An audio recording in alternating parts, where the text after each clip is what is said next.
अस्सलाम वालेकुम। वालेकुम अस्सलाम। बैठिए। जी, कैसे आना हुआ? मुझे बाबा से मिलना है। बाबा से मिलना है, लेकिन बाबा तो किसी से नहीं मिलते। मैं एक मजबूर औरत हूँ। मजबूर हो रहे तो मैं ट्राई करता हूँ।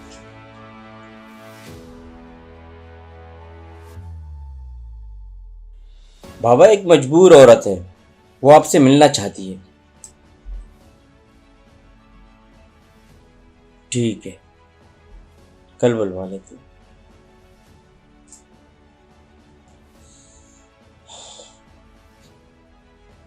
आप ऐसे करें, कल आ जाए। शुक्रिया आपका।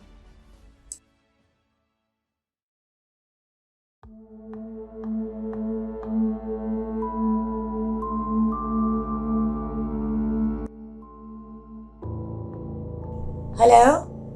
हाँ, मैं बाहर एक जरूरी काम से हूँ। तुम प्लीज बार बार कॉल करके मुझे तंग ना करो बस। Okay, bye. सही।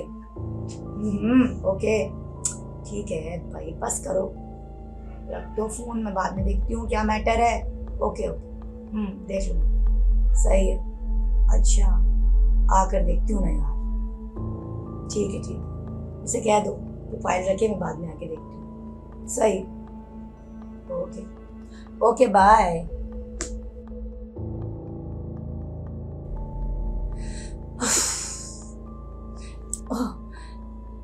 अस्सलाम वालेकुम। वालेकुम अस्सलाम, वालेकुम अस्सलाम। वाह, हमारे घर में खुदा की कुदरत है। कभी हम उनको और कभी अपने घर को देखते हैं। बैठो बैठो, बैठो बैठो। कैसी है आप? ठीक ठाक है? और सुनाओ, आज भी बहुत कुछ पूछना होगा मुझसे। देखिए बाबा, एक एक बात मैं तो यहाँ इसलिए मैंने बार अपने घर बुलाया। इसलिए आई हूँ कि आपका इंटरव्यू कर सकूं। आपको तो पता ही है कि आप मुझे ये मेरी प्यारी सी बेटी है, और जिनकी ऐसी बेटी हो वो डकैत हो सकता है? बोलो। अच्छे लोगों को बदनाम करने के लिए डकैत का नाम दे देते हैं, भूल जाते हैं कि वो भी इंसान है। अगर वो अच्छा काम कर रहा है तो उसको अच्छा काम कर लेने दो। तुम नहीं कर सकते, मत करो। ये बेटी है मेरी, देखो, इतनी मासूम बेटी का कोई बाप डकैत हो सकता है? क्या उसको अपने बच्चों का एहसास नहीं है? बच्चों का ख्याल नहीं है कि इनका क्या मुस्तकबिल होगा? मेरे डकैत होने से इनका मुस्तकबिल क्या हो सकता है? क्या मैं पढ़ा लिखा इंसान नहीं हूँ? मैं इन बातों को नहीं समझता? हाँ, मैं लोगों के काम आता हूँ, उनके दुख दर्द बांटता हूँ, उनकी जो जरूरत पूरी करता हूँ, तो मुझे डकैत कह दिया। और यही सोच कर आप मेरे पास आई थे, और मैं आपके सामने सारी बात रखना चाहता हूँ। अच्छा, जितना मैंने आपको ऑब्जर्व किया है, मुझे लगता है आप बहुत काइंड हार्टेड, सॉफ्ट से आदमी हैं। इसलिए कि मैं भी एक बेटी का बाप हूँ, और जो बेटी का बाप होता है ना, वो बहुत सॉफ्ट हो जाता है। अगर वो बदमाश भी होगा, गलत भी होगा, अपनी बेटी के बेहतर मुस्तकबिल के लिए वो सीधा रास्ता इख्तियार करेगा। इसलिए कि उसको बच्चों से प्यार है, अपनी बेटी के मुस्तकबिल से। सोचो, इतनी खूबसूरत बेटी का बाप क्या कोई गलत काम कर सकता है? बिल्कुल नहीं। लोग बदनाम तो कर सकते हैं, लेकिन सुधर नहीं सकते, अपना काम सीधा नहीं कर सकते। दूसरे को बदनाम करने के लिए सिर्फ इसलिए कि उनका काम होता रहे। शरीफ आदमियों को बदनाम करते हैं। तुम जैसे लोग कितने ऐसे हैं जो इस हकीकत को मानते हैं कि बाप गलत नहीं हो सकता। अच्छा, कुछ लोग आपके बारे में बहुत गलत राय दे रहे हैं, तो मैं हाँ, जरूर देंगे वो, इसलिए कि मैं उनके गलत रास्ते की दीवार, उन्हें कोई गलत काम नहीं करने दूंगा, अपने इलाके को बदनाम नहीं होने दूंगा। सिर्फ गवाही नहीं, बल्कि मेरी जान के दुश्मन भी हैं। मेरे दोस्तों को भी वरगलाते हैं, उन दोस्तों को जो मेरे बचपन के साथी हैं, मेरे हमजोली हैं, उनको मेरे खिलाफ भड़काते हैं, उनको गलत रास्ता देते हैं। मैं उनको समझा समझा कर थक गया हूँ। जब वो मेरे दोस्तों के लिए कर सकते हैं तो मेरे लिए भी कर सकते हैं, क्योंकि मैं उनको गलत काम नहीं होने दूंगा। वो मुझे जान से मारने के दर पे हैं, लेकिन बचाने वाली ज़ात अल्लाह की है। मैं सिर्फ मेहनत करना जानता हूँ, अपने लोगों में मोहब्बत बांटना चाहता हूँ, उनके काम आना चाहता हूँ। आपको पता है मेरे मोहल्ले के, मेरे इलाके के लोग कितने गरीब हैं। अच्छा, आप उनकी एंटी मेंटेलिटी के ही साथ काम करेंगे या फिर अपना मौक़िफ़ रखेंगे? मेरा अपना मौक़िफ़ है और वो मौक़िफ़ उनका दुश्मन है। इसी वजह से वो मुझसे दुश्मनी करते हैं, मुझे अपने रास्ते से हटाना चाहते हैं, किसी ना किसी तरह मार के या मेरे खिलाफ बयान दे के, गवाही दे के या बदनाम करके कि मैं किसी तरह से इनके रास्ते से हट जाऊं और हमारे काम चलते रहें। ये अल्लाह से नहीं डरते हैं, ये अपने आप से डरते हैं, अपने गलत कामों से डरते हैं। मैं अल्लाह से डरता हूँ और इसीलिए निडर हूँ, सच्चा हूँ, बेबाक हूँ। कोई काम गलत नहीं करता हूँ और न करने दूंगा। मेरी जान इनके हाथों से जाएगी तो कोई बात नहीं, मेरा अल्लाह ताला है मेरे साथ और वो इनके साथ ऐसा सलूक करेगा। वो बजाय मुझे नुकसान ये पहुंचा रहे हैं ना, इनको नुकसान पहुंचाएगा वो। अल्लाह ताला को तो पता है ना कि कौन सच्चा है, कौन झूठा है, कौन गलत काम कर रहा है। अल्लाह ताला ने बेशुमार ऐसे लोगों को खतरनाक सजाएं दी हैं, लेकिन यही वो लोग हैं, उन्हीं की औलादों में से हैं ये लोग जो सुधरते नहीं हैं और गलत काम करते हैं। और जहाँ कोई इनके रास्ते में सच्चा आदमी आता है, उन्हें एहसास दिलाता है, सिखाता है कि ये गलत है, हमारा इलाका बदनाम होगा, तुम बदनाम होगे, अल्लाह ताला के नज़दीक तुम्हें गुनाह मिलेगा, लेकिन ये लोग नहीं मानते हैं। पता है बाबा, जब से आपकी ज़ात के अच्छे पहलू मेरे सामने आए ना, मुझे लगता है कि मुझे आपके अगेंस्ट नहीं, आपके हक में लिखना चाहिए।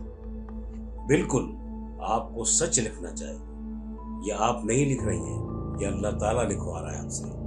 अल्लाह ताला को उसके नेक बंदे पसंद हैं, सच्चे ईमानदार, ये अल्लाह ताला लिखवा रहा है। जितना लोग मुझे बदनाम करते हैं और उस बदनामी की वजह से आप मेरे पास आई थी मुझसे पूछने के लिए, लेकिन आज आप सच बोल रही हैं, इसलिए आपको सच्चाई नजर आ रही है।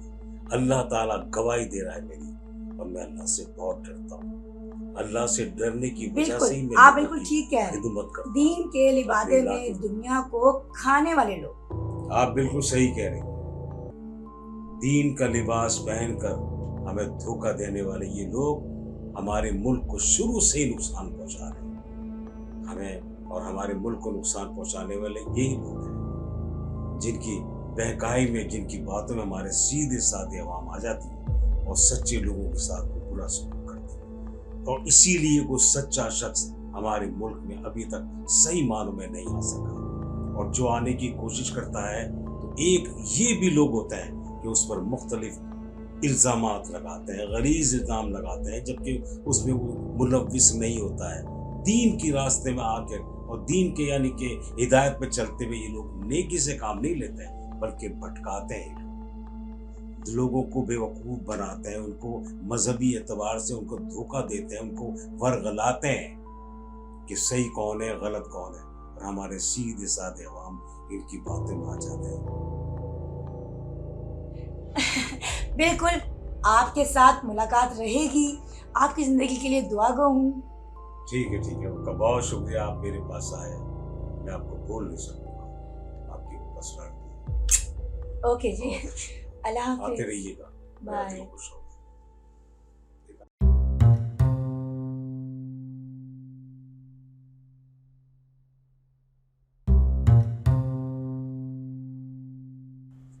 आइए आइए आइए, आपको देखकर तो दिल खुश हो जाता है। बैठे आप, जब भी आप आती हैं बस बहुत अच्छा लगता है, ऐसा लगता है जैसे कोई मेरा अपना है। बहुत अच्छी है, और ये मेरी बेटी है, ये मेरी बेटी है, बहुत प्यारी बेटी है, होशियार, समझदार, खुश मिजाज बेटी। क्यों बेटा? ये वाह बेटा, इधर आओ, इधर आओ, इधर आओ, शाबाश, क्या आओ मेरे पास, आओ मेरे पास, आओ मेरे पास, आओ बेटा, इधर आओ, इधर आओ ना। वाह वाह वाह वाह, ये मेरी बहुत प्यारी सी बेटी है, बहुत खूबसूरत और बहुत टैलेंटेड बेटी है। अब इसको आपको संभालना है, इसकी केयर करनी है, इसकी हिफाजत करनी है, इसका ख्याल रखना है एक माँ की तरह। एक माँ की तरह की माँ बच्चों को कैसे संभालती है, इसके बेहतर मुस्तकबिल इसको आपको संभालना है। और इसको संभालने के लिए आप हर चीज घर की मौजूद है, जो चीज चाहिए। इसके अलावा आप उससे क्या चाहिए वो मुझे बताएं। बस मैं चाहता हूँ मेरी बेटी जो है ना वो एक अच्छे हाथों में हो और उसको एहसास ना हो कि मेरा कोई नहीं। आप इसको माँ का प्यार देंगी या आपको माँ समझेंगी और मेरा दिल खुश हो जाए। इसके बेहतर मुस्तकबिल के लिए मैंने आपको कहने को मुंतखब किया है। और मैं बहुत अरसे से आपको याद कर रहा था। आपकी तबीयत को भी समझता हूँ कि आप कितना प्यार से बच्चों को संभालते हैं और आपके अंदर एक एहसास भी है। और उसी एहसास की बिना पर मैंने सोचा कि मैं आपको अपनी बेटी, देखो मेरी आप बेटी बिल्कुल एक बेफिक्र रहिए, मैं खुश इससे बहुत प्यार खुश मिजाज, बहुत खुश अखलाक और खुश मिजाज है, हंसती खेलती बच्ची। और मैं चाहता हूँ ये ऐसी ही रहे, इसलिए मैंने आपको कहा है कि आप इसका ख्याल रखें। शाबाश शाबाश, ये मोबाइल उठाओ। ओ मोबाइल, अच्छा चलो ठीक है। हाँ देता हूँ ये लो, बस ये लो, गिराना नहीं, गिराना बिल्कुल नहीं है ना। शाबाश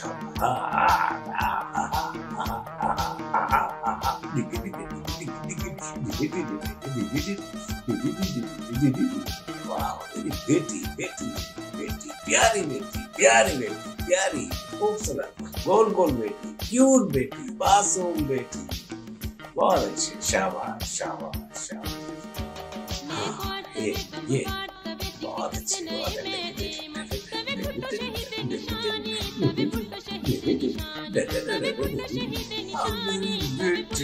प्यारी सी।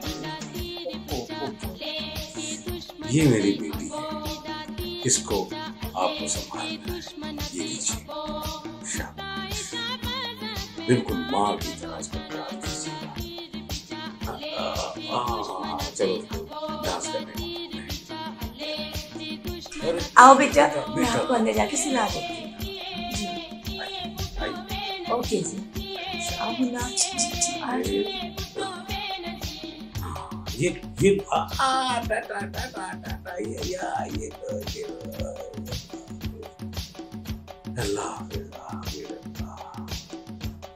ये अल्लाह, कितनी प्यारी बच्ची थी, इसका नसीब भी अच्छा होगा।